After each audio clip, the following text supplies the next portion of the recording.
Perkenalkan, nama saya Alexander Umbone Kapajaga.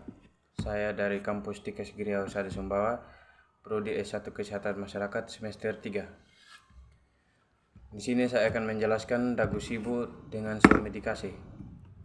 Swamedikasi adalah pemilihan dan penggunaan obat modern, herbal maupun tradisional oleh seorang individu dalam mengatasi penyakit dan gejala penyakit.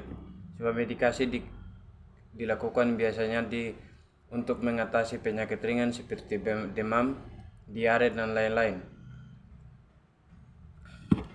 Obat yang diberikan saat swamedikasi adalah obat bebas terbatas, dan obat wajib apotik. Ada juga faktor-faktor yang dapat mempengaruhi masyarakat dalam lebih memilih swamedikasi. Yang pertama, mahalnya biaya kesehatan, sehingga untuk mengatasi penyakit ringan, masyarakat memilih pengobatan sendiri. Kemudian sebelum kita melakukan swamedikasi, kita perlu ketahui apa itu Dagusibu. Dagusibu adalah dapatkan, gunakan, simpan, dan buang obat. Yang pertama, dapatkan.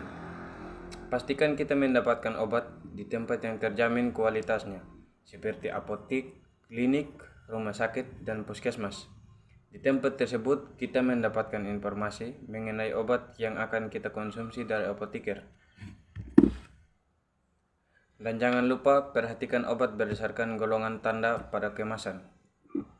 1. Obat bebas dengan tanda lingkaran hijau. Obat ini dapat dibeli bebas tanpa resep dokter di apotik dan toko berizin. Yang kedua, obat bebas terbatas dengan tanda lingkaran berwarna biru dan dapat dibeli tanpa resep dokter. Ketiga, obat keras dengan tanda lingkaran merah dan huruf K di dalamnya. Dan obat ini harus didapatkan dengan resep dokter. Keempat, obat narkotika ditandai dengan di dalamnya tanda palang berwarna merah, dan obat ini harus dibeli dengan resep dokter dan harus dilaporkan. Yang kedua, gunakan obat sesuai dengan aturan. Sebelum menggunakan obat, kita perlu mengetahui 3 hal, yaitu dosis, kedua waktu penggunaan, ketiga lama penggunaan.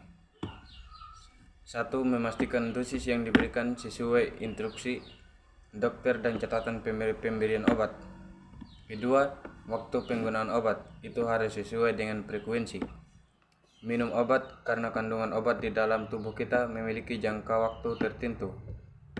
Ketiga, lama penggunaan obat, waktu yang digunakan untuk mencapai efek pengobatan yang diharapkan. Dan jangan lupa kita sebelum menggunakan obat, pastikan obat dengan kondisi yang baik dan tidak rusak.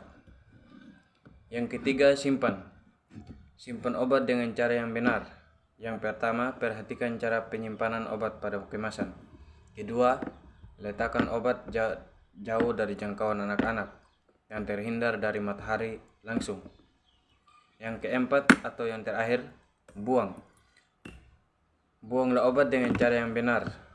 Yang pertama, hilangkan semua label yang menempel pada wadah obat.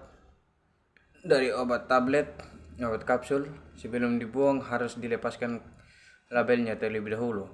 Yang kedua, untuk obat yang berbentuk cair, keluarkan cairannya, lalu encerkan dengan air. Setelah itu buang